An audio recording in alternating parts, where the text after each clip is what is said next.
Isang mapagpalang araw po sa ating lahat. Welcome again to our 365 Daily Devotion. Our topic for today is Armor of God, Shoes of Readiness.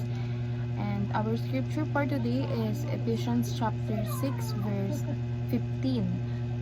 And as shoes for your feet, having put on the readiness given by the gospel of peace. Sa Tagalog, isuot nyo ang sapatos ng pagiging handa sa pangangaral na magandang balita ng kapayapaan. So, sinasabi sa verse na to na we need to be ready na marinig ang salita ng Diyos or ang magandang balita ng Diyos. And sinabi dito na shoes of readiness kasi ginagawang metaphor yung shoes sa pagiging ready. Kasi diba kapag umaalis tayo, ang indication na ready na tayo umalis is kapag naka-shoes na tayo. So, our first teaching is the satanic forces are in retreat. So, kapag nakikita ng mga satanic forces or ng mga kaaway na ready tayong tanggapin ang Panginoon sa buhay natin, ready tayo i-share ang gospel at ready natin yung marinig at isabuhay is yung mga satanic forces. Sila na mismo yung umaatras kasi alam nila na ready yung mga na ready tayo and mahirap tayong tuksohin. And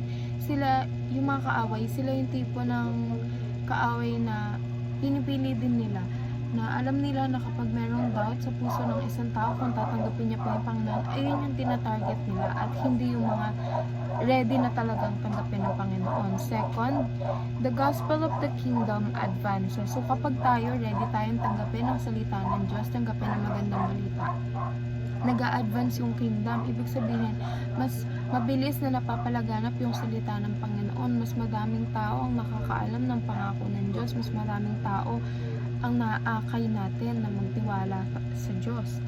So, third is, the peace of God conquers heavenly and earthly realms. So, yung peace na binibigay ng Panginoon, hindi lang siya sa langit.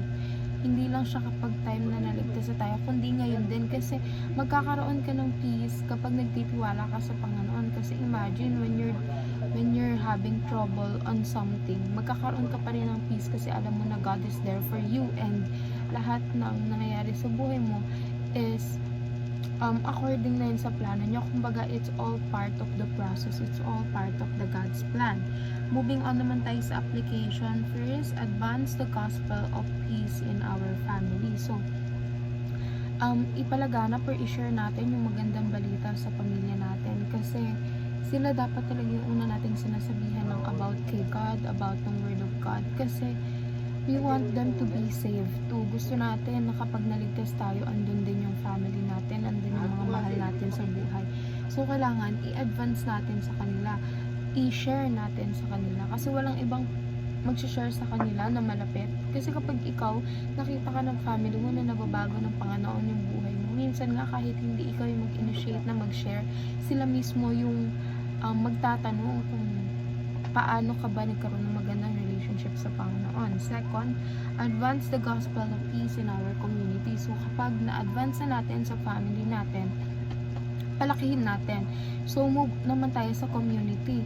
I-share din natin sa mga neighbors natin or sa mga community na ginagalawan natin. For example, sa school, you have your classmates there, you have your friends, diba? I-advance natin, i-share natin sa kanila ang magandang balita ng Panginoon.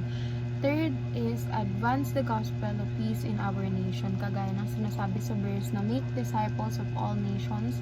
Ibig sabihin, ipalaganap natin ang salita ng Diyos sa lahat ng nation, hindi lang sa family natin, hindi lang sa community natin, kundi sa buong bansa at sa buong mundo because hindi naman natin gusto na tayo lang maliligtas. Gusto natin na lahat ng tao sa mundo is maligtas. So, kailangan i-share natin yung gospel, marami tayong iakay, we make disciples.